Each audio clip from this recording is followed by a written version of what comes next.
점검전자의 점검입니다. 네, 반갑습니다. 이렇게 한번 박스를 한번 보여드릴게요. 이렇게 생겼습니다.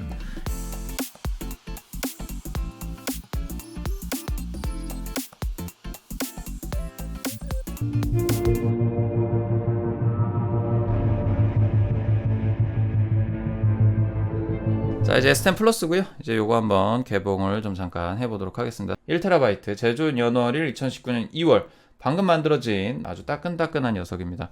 옆면에는 삼성 갤럭시 S10 플러스라고 써있고요. 전면에는 역시 플러스 S10이라고 써있습니다. S10이 써있고요. 뒷면에는 뭐 여러가지 사항들이 써있는데 드디어 개봉해보도록 하겠습니다. 자, 실을 이렇게 칼로 싹 까고요. 자, 원래 이런 용도로 쓰라는 칼이 아닌데 요게 근데 약간 특징이 있네요. 예전 버전 같은 경우에는 이게 박스가 정말 꽉 맞았는데 요건 좀 헐겁습니다. 이렇게 달랑달랑 헐겁고요. 그리고 굉장히 쉽게 빠지는 느낌이에요. 열까 말까. 네, 죄송합니다. 자, 지랄하고 자빠졌네. 개봉을 했습니다. 자, 네, 깔끔하게 기계가 들어있고요. 거의 필름이 그냥 붙어있는 느낌인데 하나가. 여러분 대박입니다. 필름이 붙어있어요. 네. 그쵸, 보이죠? 여기? 이렇게 하니까 보이네. 자, 필름이 하나가 붙어있죠? 제가 따로 붙인 게 아니라 얘네들이 지원해주는 게 붙어있는 거예요. 지문인식이 가능한 필름을 자기네들이 붙여주는 것 같아요. 박스 위에도 보세요. 케이스 있어요 라고 하셨네요. 요번엔 박스 위에 이렇게 케이스를 넣어줬네요. 그렇군요. 오, 신기하다. 이런 식으로 박스 위에 케이스도 넣어줬고요. 이어폰도 있고 고속충전기도 지원되고 OTG도 들어가 있네요. 자, 그래서 이렇게 본체를 좀 먼저 보도록 할게요. 이렇게 그 카메라 3개가 있고 여기에 이제 플래시가 있죠. 그리고 옆에는 각종 센서들 있고 요 위에는 카메라가 2개가 있습니다. 펜타 카메라라고 예전에 LG V40가 광고를 많이 했었는데 이제 기본적으로 이렇게 수많은 개수의 카메라가 기본적으로 장착이 돼서 이렇게 출시가 된 것 같네요. 뒤에도 필름이 하나가 붙어 있는데 요거는 그냥 떼내라고 붙어 있는 필름인 것 같습니다. 안내가 되게 검은색으로 촌스럽게 안 돼 있고 보일 듯 말 듯하게 이렇게 돼 있습니다. 보이시나요? 되게 신경 써서 해놨어 얘네들. 인쇄를 뭐 이렇게 신경 써서 했어. 이렇게 굳이 안 해도 되는 거를. 근데 이제 되게 세련되게 돼 있어서 딱 봐도 이렇게 넣고 빼라고 하는 설명서가 이렇게 들어 있습니다. 일단 안에 들어있는 내용들부터 조금씩 보도록 합시다. 케이스가 이렇게 들어 있습니다. 안쪽에. 그리고 제거 핀, 이젝트 핀이 이렇게 들어 있고요. 자, 이제 데이터 옮기는 방법과 간단한 설명서가 들어 있고요. 간단 사용 설명서 있는데 굳이 읽을 필요는 없겠죠? 그리고 떨어지지 않게 종이와 고정이 되도록 약간 좀 성의 있는 포장이 이렇게 되어져 있습니다. 그래서 유막 방지에 까끌거리는 내용이 여기에 싹 들어 있고 뒤에는 깔끔한 케이스가 들어있습니다. 젤리 케이스라는 느낌보다는 플라스틱 케이스에 좀 더 가까운 것 같아요. 좀 더 단단해 보이기도 하고요. 나쁘지 않은 그런 어떤 감촉이 좀 느껴지는 케이스, 휴대폰 케이스인 듯해요. 자, 이제 케이스 요거 슈퍼차저 이 암페어가 5V 2A라고 써있습니다. 2.0 A라고 써있고요. 상당히 충전기가 살짝 무거워요. 기존에 제가 느꼈던 것보다 살짝 무거운 느낌입니다. 그리고 약간 유선형으로 된 케이스가 하나가 들어있고 이어폰을 감싸는 케이스가 하나 들어있습니다. 이어폰은 여기에 이어팁을 고를 수 있도록 안에 들어가 있고 안에 돌돌 말려서 천 재질로 된 케이스가 있고 기본적으로 제공해주는 AKG라고 써있는 이어폰이 이렇게 들어있습니다. 이제 시중에서 구매하려면 10만원 줘야 살 수 있는 비싼 이어폰이죠. 얘는 뭔가 했더니 저기네요. 그 충전 케이블이네요. 충전 케이블 USB-C 케이블이 여기 들어있습니다. 이건 어차피 많으니까 케이스들은 너무 많아서 잠깐 뒤에다가 치워놓고요. 휴대폰 본체가 있습니다.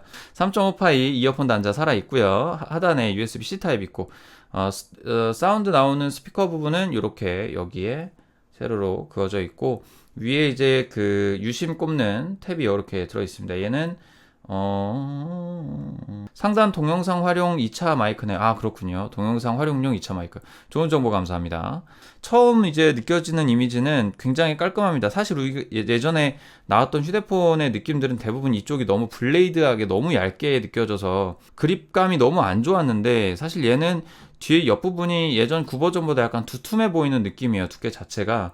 그래서 이제 블레이드하게 막 날처럼 이렇게 서 있는 게 아니라 딱 잡았을 때 그래도 좀 손에 좀 꽉 감기는 느낌이 좀 듭니다. 무게는 무거워요. 무게는 지금 몇으로 되어 있냐면 얘가 되게 무거운 것 같아. 아이폰 10이 더 무거운 것 같아요. 아이폰 10 미친 것 같아. 너무 무겁다. 198g이에요. 그렇군요. 아이폰 10이 10g 차이니까 거의 못 느낄 법도 하네요. 세라믹이 더 무거워요. 그렇군요. 어제 잠깐 매장 가서 만져봤는데 베젤을 줄여서 그런지 크기가 꽤 작아졌더라고요. 네. 이제 보유하고 있는 아이픽스잇에서 꺼내와야죠. 자, 이렇게 됐고요. 공구는 다시 집어넣어 놓고, 자, 삼성이라고 이렇게 뜨고 있습니다. 설정을 좀 해보도록 할게요.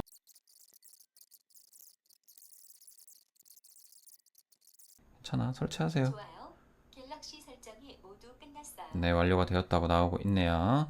화면 붉은기 있나요? 아이폰 화면이랑 다른가요? 궁금하네요. 붉은기는 지금 배경화면이 붉은색으로 기본 세팅이 네, 돼 있어가지고 그냥 붉은 것 같아요. 일단 흰색 화면을 좀 호출해 보죠. 자, 흰색 화면을 좀 호출을 해봤습니다. 흰색 화면 호출을 해봤는데 뭐 그렇게 붉은색 기운은 돌지 않는 것 같아요. 여러분들 보시기에도 그렇게 막 붉은 색깔이 돌지는 않고 있죠. 자, 근데 지금 일단은 그냥 배경화면 상으로 봤을 때는 요 상단에 요게 좀 그렇게 크게 눈에 띄지 않아요. 역시나 마찬가지로 제가 처음에 비판적인 입장에서 얘기했던 이 카메라의 크기 때문에 위에 상태바가 너무 아래로 내려와 있을 것 같다라는 그런 느낌들을 예전에 한번 말씀드린 적이 있어요. 근데 보니까 생각보다 그렇게 막 위에가 많이 남는다거나 이런 생각은 또 들지 않습니다. 위에가 좀 비어 있기는 하지만 그럼에도 불구하고 뭐 이렇게 잘 적정한 위치에 이렇게 배치되어 있는 걸 볼 수가 있죠. 지금 통신도 다 되는 것 같고요. 전화도 다 되는 것 같아요. 전화 통화도 124 한번 걸어보죠. 뭐 이거 통화됩니다. 통화돼요. 개통된 거예요. 통화도 되고요. 다 되고요. 괜찮습니다. 개통됐어요.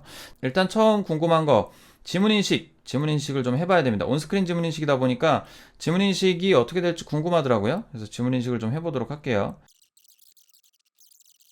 보통 이제 우리가 이렇게 손에 들고 쓸 때 이렇게 누르게 되기 때문에 바로 와 장난 아니다. 바로 풀리네요.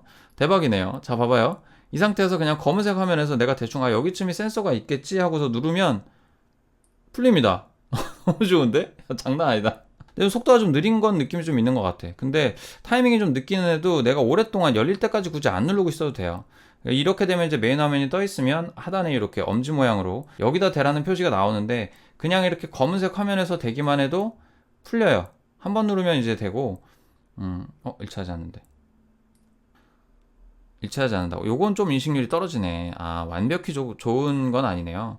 얼굴 인식이 빠를까, 지문 인식이 빠를까요? 지금 봤을 땐 얼굴 인식이 훨씬 빠른 것 같습니다. 자, 이렇게 놓고 있다가 들어서, 얼굴 인식이 빠릅니다. 거의 그 아이폰급으로 빠른데, 자, 비교해 볼게요. 아이폰이랑. 자, 아이폰도 이제 얼굴 인식이 있으니까. 자, 하나.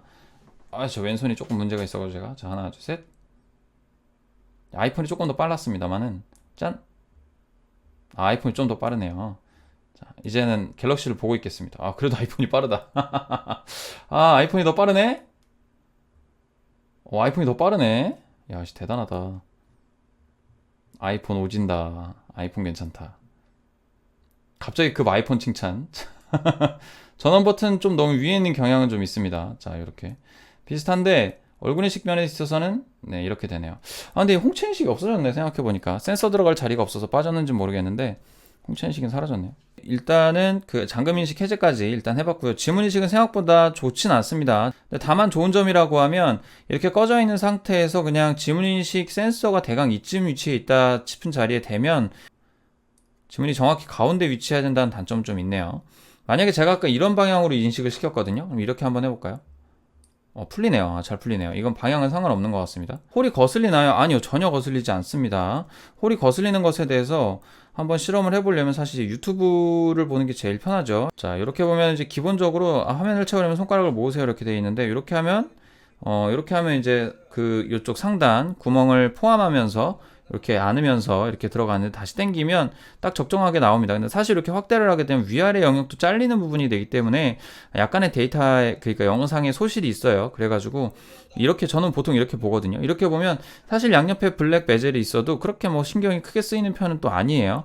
그리고 이제 그 화면에 대한 느낌을 좀 보자면 사실 이제 베젤이 진짜 많이 없어진 편이에요. 옛날 같은 경우에는 여기가 좀 상당히 두껍게 베젤이 상단에 있었고 하단에도 베젤이 상당히 두꺼운 편이었는데 거의 없어지다시피 한 베젤 때문에 화면이 되게 넓게 보이고요. 하단에도 약간 이렇게 두껍게 베젤이 남아 있는데 완벽하게 하단 베젤이 없도록 만들려면 아이폰처럼 제작을 해야 되고 아이폰처럼 제작을 하면 기본적인 어떤 그 생산 단가가 올라간다고 해요. 그래서 이 부분까지는 그렇게 처리가 안 된 걸로 보여지는데 이게 1TB라는 용량상 때문에 굉장히 이거는 비싸게 나온 편인 것 같고 사실 128기가나 64기가 정도 모델로 구매를 하신다고 하면 생각보다 그렇게 비싼 가격은 아닐 거다라고 볼 수가 있겠네요. 각광받는 기능 중에 하나가 무선 배터리 공유 기능이었죠. 자, 이렇게 내리면 여기 어디 있다 그랬는데 여기 있다. 무선 배터리 공유가 있네요. 무선 배터리 공유 뒷부분의 디바이스의 뒷면을 서로 맞대주세요 라고 하는데 그러면 이렇게 뒤집어 놓고 제 휴대폰이 아까 충전 상태였기 때문에 이게 켜지면 되는 겁니다. 이제 자, 이제 두둥 하면서 이제 바로 이제 됐고요. 잡다한 채널님 반갑습니다. 아이폰은 켜지네요. 충전 중이라는 얘기입니다. 무선 배터리 공유는 이런 식으로 작동이 잘 됩니다. 굉장히 잘 되네요. 역사적인 순간입니다. 갤럭시가 아이폰에게 전기를 나눠주고 있어요. 어마어마한 순간이죠. 번개 표시 나오고 있고 방금 로그인했습니다. 알았어요.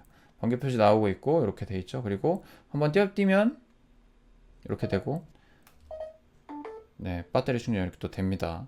이제 취소하면 이제 무선 배터리 공유가 꺼지게 됩니다. 네. 자, 이제 카메라 리뷰로 한번 넘어가 보도록 하겠습니다. 광각 카메라. 오, 광각 엄청 넓죠? 광각. 네, 그리고 표준, 그리고 망원 렌즈 이렇게 세 개가 들어가 있는데 특히나 광각 같은 경우가 그 화소수가 1600만 화소다 보니까 굉장히 많은 화소수가 이렇게 들어가 있어요. 그래서 나쁘지 않을 것 같다는 생각이 들고요. 1200만 화소, 망원도 1200만 화소 이렇게 들어가 있죠. 동영상도 망원, 표준, 광각, 광각까지 이렇게 되네요. 와, 광각 장난 아니다.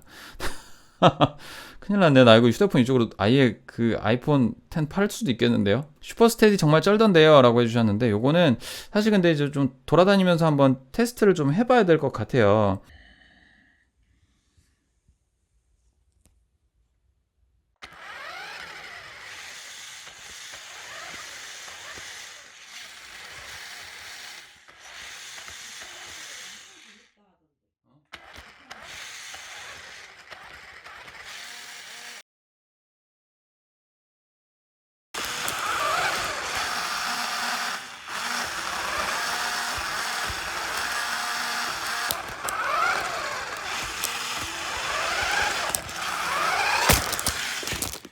이제 궁금한 거는 이제 저겁니다. 안투투 벤치마크 점수가 좀 궁금해요. 7.1.0 뭐야 갑자기 지멋대로 해. 자, 시끄러우니까 소리 좀 줄여놓읍시다. 와, 근데 이 느낌은 확실히 있습니다. 솔직히 이거 할 때마다 매번 보거든요. 이 3D 그 벤치마크의 영상을 계속 봐요. 계속 보는데 진짜 프레임 드랍이 없네요. 아이폰보다 없어요. 물론 당연히 좋을 수밖에 없죠. 9820이 탑재되어 있기 때문에 당연히 좋을 수밖에 없어요. 기계가 그래서 그렇습니다. 이게 원래 33만 점 나온다고 알고 있었는데 지금 뭐 업데이트 끝난 지 얼마 안 돼서 또 다운로드도 받고 있네요. 지금 그러다 보니까 조금 낮게 나온 경향이 있습니다. 아이폰의 시대는 이제 거의 다 간 것 같습니다. 이 휴대폰을 딱 만져봐도 성능이나 발열이나 여러 가지 측면에 있어서 쓰는데 너무 문제가 없는, 너무 말끔하고 스무스하게 사용이 되는 사용감이 좀 특징적으로 보여져요. 이번 갤럭시 같은 경우에는 가격도 가격이지만 굉장히 여러 가지 기능들이 깔끔하게 나온 것 같습니다. 하지만 예전에 어떤 그런 기사에서 그런 얘기가 나온 게 하나 있었어요. 이미 휴대폰 기술은 발전할 대로 발전을 했다. 새로운 폼팩터가 나와서 이제 접이식 휴대폰이라는 새로운 어떤 지향점이 생겼고 그 지향점을 향해서 나아가고 있는 상황에서 가격이나 여러 가지 기타 등등의 그런 기술들이 더욱 개선되지 않으면 새로운 폼팩터의 휴대폰으로 넘어가는 것도 새로 나온 그 하드웨어가 강화된 그 휴대폰으로 넘어가는 것도 둘 다 소비자들이 선택하지 않게 될 가능성이 있다라고 이야기를 하고 있어요. 그래서 올해까지는 사실 갤럭시 폴더블 폰을 선택할 사람들은 많지 않아 보이긴 합니다만은 더 이상 이제 이런 형태의 휴대폰이 아무리 좋아진다고 하더라도 더 이상 이쪽으로 갈아타려는 시도들은 제한이 있을 수밖에 없다라는 게 이제 판단이라는 거예요. 더 이상 좋아졌어. 지금 내가 쓰는 아이폰 10도 충분히 좋은데 굳이 이걸로 갈아탈 이유가 있을까? 1년, 2년 뒤를 생각해 보더라도 아이폰 10은 여전히 성능이 나쁘지 않고 사용성에 있어서 문제가 없는 상황이라고 한다면 저처럼 이렇게 막 새로운 휴대폰을 꼭 써줘야 돼라고 생각하면서 막 얼리 어답터의 어떤 그런 어떤 성질을 갖고 계시지 않은 분들은 다른 그 휴대폰으로 넘어가야 될 이유가 없는 거예요. 고장도 나지 않았고 편하게 잘 쓰고 있으니까. 그러니까 이거를 타개할 수 있는 방법은 새로운 어떤 변혁이나 혁신이 필요한 상황이다라고 하는 거예요.